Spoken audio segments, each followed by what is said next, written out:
Welcome to the Service Game, where Serves starts the story. I'm your host, IVJ, and in today's episode, I will be talking about the aftermath of the Australian Open, as well as the Abu Dhabi and the Davis Cup qualifiers that happened right after the first Grand Slam of the year. So I kind of want to start off with a hook and sort of like a poll that you guys can vote. So, do you guys think women should play five set matches at a Grand Slam? Yes or no?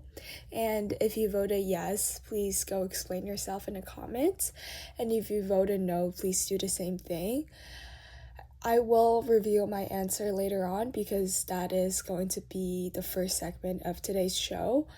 But yeah, I feel like honestly, this week has been kind of just underwhelming because even though there are some incredible stories that occurred, for example, the Abu Dhabi Open where a qualifier won the title, I think just coming right off of from a Grand Slam, it's just that it's a little bit there's not that much tennis to watch because during Grand Slam there's truly so much tennis that is sometimes I have to have multiple screens while watching and streaming them at the same time.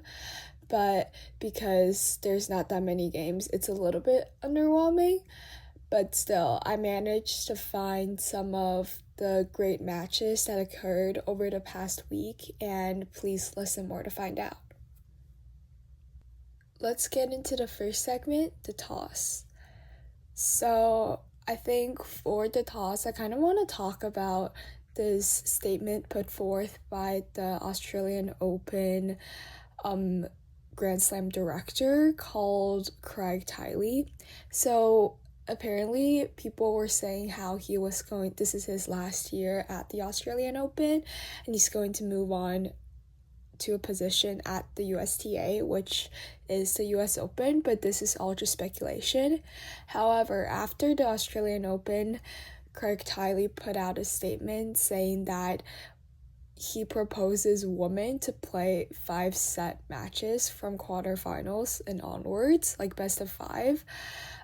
He also put forward some other statements that I'm not going to go into details. I have a link in my show notes of an article written by the New York Times that kind of explains all the things that Craig Tiley said. So if you guys want to go check that out, it's in my show notes. But yeah, and I think that that kind of ties into my poll of whether women should play best of 5s. And he said that, quote unquote, as a sport, we need to evolve. And I'm not sure if women playing best of 5 is the best way for the sport to evolve. I think, for example, as a start, maybe just, for example, at the Australian Open, make more matches accessible, because I know this year the crowd has been a problem and people are getting harder and harder. It's harder and harder for them to get on a court, even if they purchase a ticket to watch on one of the non-main stadium courts. And I think on the other hand, if we talk about women's athletes, women's tennis players, they don't want to play 5-set matches because they're only thinking about themselves as athletes. And I think they might think that's too much because best of 5, it definitely takes a lot on your body. And also I feel because of the fact different Grand Slam can have different rules, it is weird that it will only occur in Australian Open, women playing best of 5-set matches, because it just seems like such a different change. It's so different. A 5-set match is so different compared to a 3-set match. And if it just occurs in Australia, I mean, I'm interested to see the effect of it, whether it would impact top ranked players or not. But yeah, it's just a little bit weird how you're just playing 5-set matches in Australia, in Melbourne, and I mean, on another note, it sort of like gives a thought because it's at the start of the season, which makes it more like players are more recovered, they're more fresh coming into the first Grand Slam compared to, let's say, this happened in Australia where it actually happened like every Grand Slam tournament. Then I guess that's just like a little bit much on the players. But on another note, people were saying how it's like a way to make it more fairer is to get rid of men's best of 5 set matches at Grand Slams. And for me, I completely disagree with that because, I mean, sometimes we do get some pretty like boring and long matches, but this year, like for the semifinals, we got 2 of the best like 5 set matches.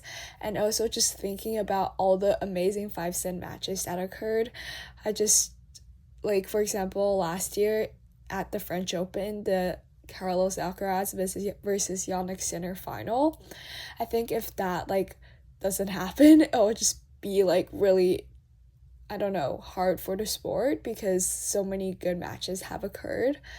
But yeah, this is definitely a topic that is worth a thought because I think the consequences of this, and if it actually happens, could be pretty substantial. So yeah, and the second point of the toss is pretty quick, but Australian Open, like, I'm so happy they did this, but they posted a lot of full matches.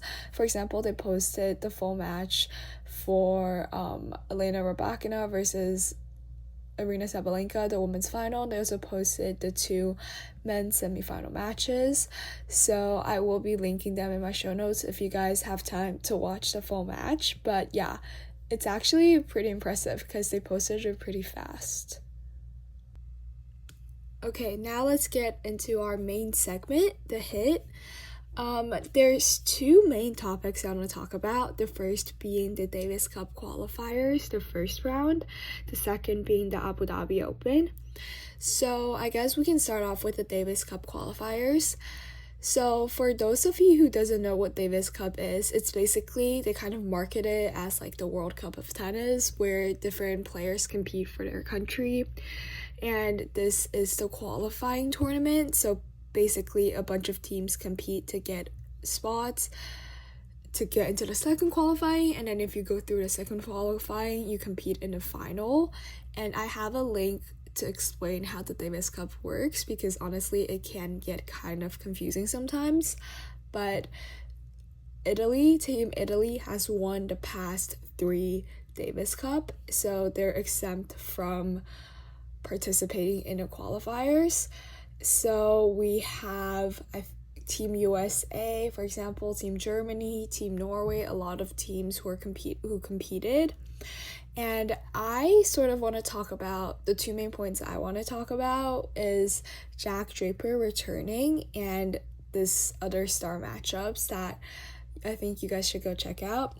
So the first, as I said, Jack Draper returning. So he was out since the second round of the US Open last year. He was going to play a match against Zubirk, but he ended up withdrawing because he has a chronic illness in his left arm. I think it's like a bone bruising injury, whatever. And he was going to come back this season and play like a UTS tournament, which is sort of like an exhibition, and then he was gonna do that and then come to the Australian Open. However, he withdrew, I think, at like a week prior to the tournament start date, and he said that he just felt he wasn't fully ready yet and his serve wasn't fully ready yet, which I really applaud him because I feel like we've seen the consequences of players who aren't ready yet compete, and that having an impact on their career later on. Like, I don't know, Andy Murray, like his hip problem. So yeah, but I do think because it's a chronic illness as well, like Draper needs to take more time to make sure that it's healed, and I doubt that this is going to be like the end of it. Hopefully it is, but because it's chronic, I'm pretty sure that we're going to hear more and more about this problem later on in his career. But he, I think, came out with a pretty convincing win against Viktor Durisovic of Norway. It was a 59-minute win, 6-2, 6-2. And because he mentioned that it was his serve that sort of was impacted, I think that his serve looked pretty good. There was a little bit of a change in his service motion, but I think that might be like part of it is because he wanted to sort of tweak his serve in a way that is not going to impact his elbow as much. But I mean, apart from that, his serve looked pretty on point, and even afterwards he said that I'm happy with that. So yeah. However, I do want to point out that this match isn't against like one of the top players in the world, so we can't really like deduct a lot from his performance. But his next match, I think, next tournament will be in towards the end of February, so do keep an eye out for that, because I think during that he will be playing against more players of his levels, so to speak. And the other matchup I want to talk about was this low-key kind of insane match between Fabian Marojan from Hungary versus Ethan Quinn from the United States. So this was played on clay, which, I mean, just straight out of the Australian Open, watching players play on clay is so different, because on clay, balls move slower, so there's more rallies, and yeah. But this was a crazy match. Ethan Quinn, following his form in Australia, where he was up 2 sets against Jannik Sinner, I mean, I think he played pretty good. His forehand is actually like super powerful. Even on clay, it manages to like blow Marojan away. Like, it's actually a really impressive weapon of his, I think. And both of them had like saved 4 match points. The deciding set was a tiebreak, and Quinn won it with a score of 13-11. So it was a pretty entertaining match. So yeah, if you guys want to go check that out. I mean, that's basically it for the Davis Cup, because I think a lot of players, the top players, they tend to skip this event just because it's straight out like from the Australian Open. Some players will like to take a week to rest before moving on. But yeah. Okay, now let's talk about the Abu Dhabi Open. And this was a pretty entertaining tournament, I think.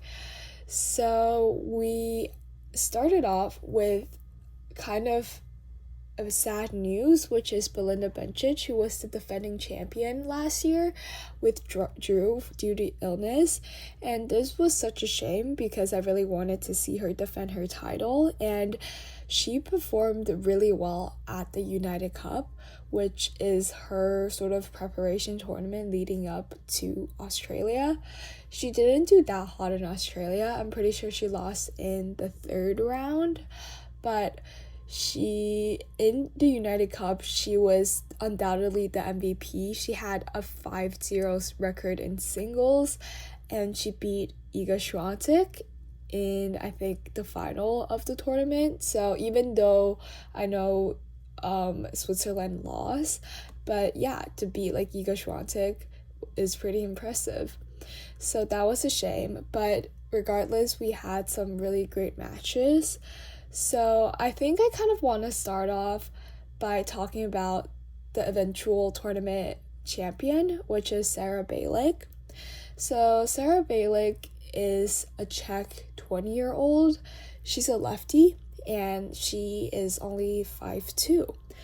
And I don't know, she's really interesting to me because, well, obviously she came from qualifiers, so she won a tournament after winning 2 qualifying matches, but she beat some impressive players along the way. Like, she beat Ostapenko, Towson, Alexandrova.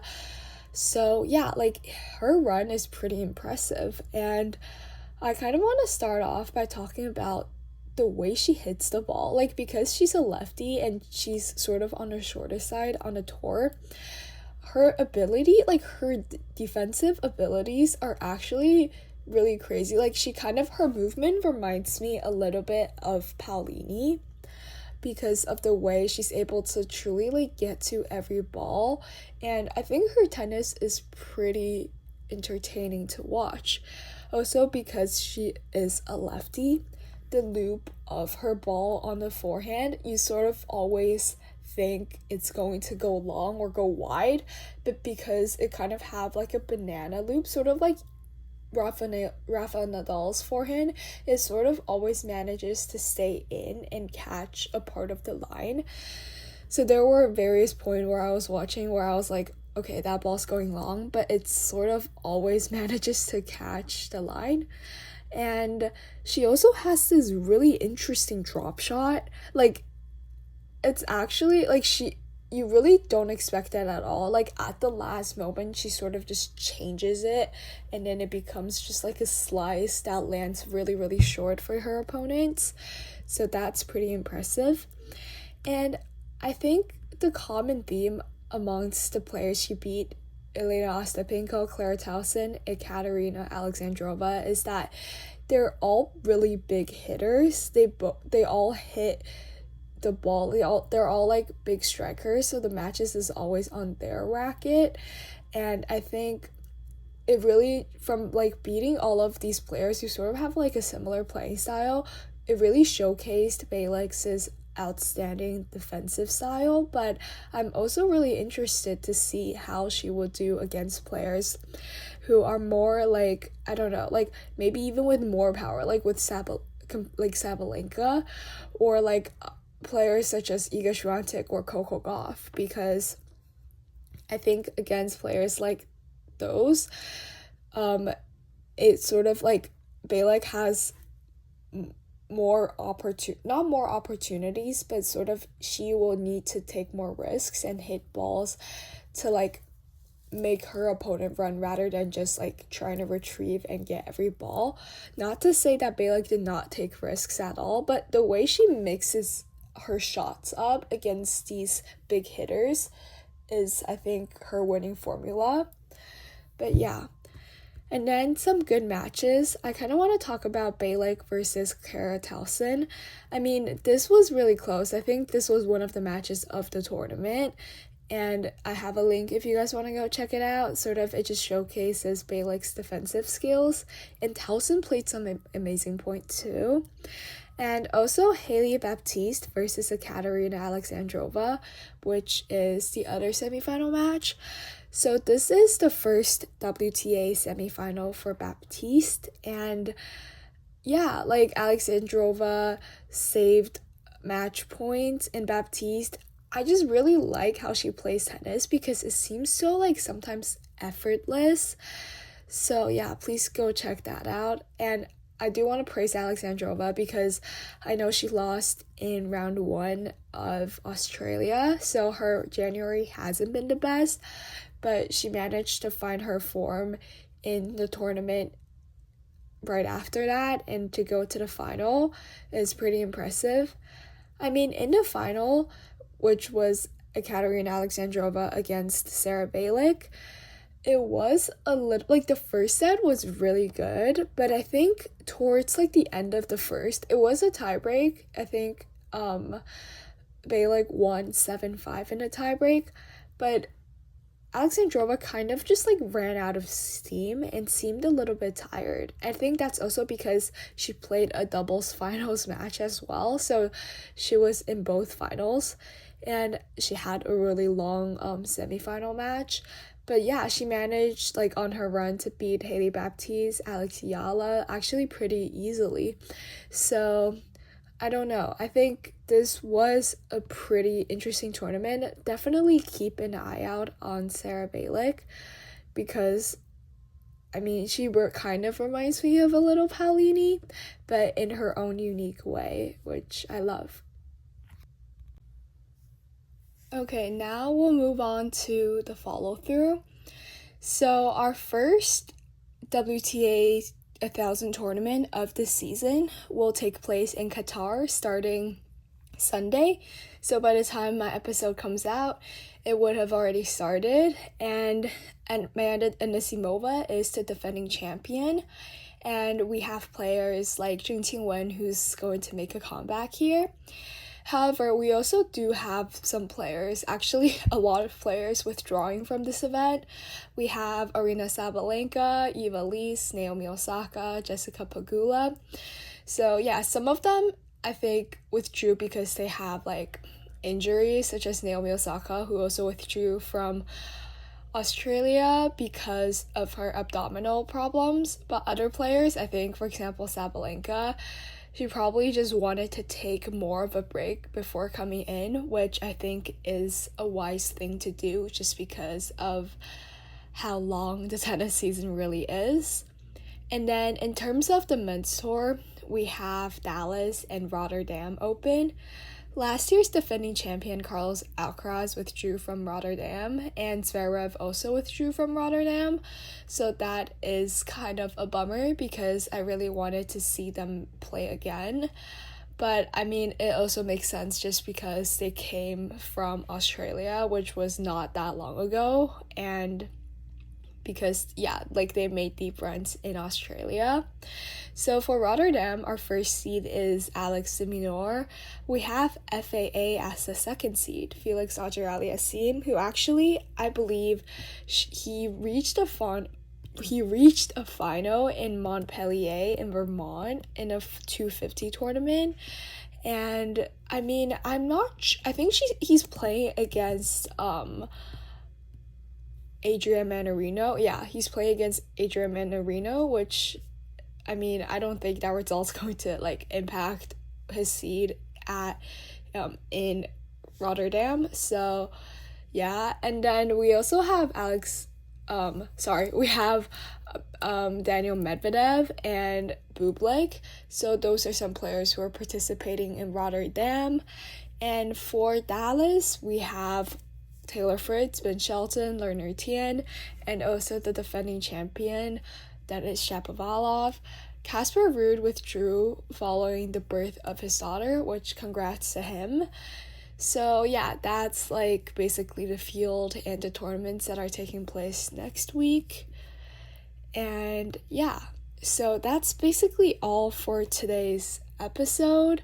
I mean, the next first serve episode, which will come out next Monday, will be sort of an overview of all the tournaments and just like the tour events, because truly I think the tennis tour just never ends. And yeah, if you guys want to comment down below ideas for the second serve, feel free to do that. So in case you guys don't know, the second serve is my Substack, which takes on a written format, and that's just like some topics that I'm interested in and some topics that I want to dive further into, and that's going to be published every month. So go subscribe to my Substack, subscribe or follow me wherever you're listening. Share this episode maybe to like friends who are also tennis lovers. Rate my show, it really helps out. And also comment down below, I guess, your favorite surface. I will leave mine in a comment too, and if you want to, explain why it is that. So yeah, I mean, that's all for today's episode, but I'll see you guys next week. Let the serves continue.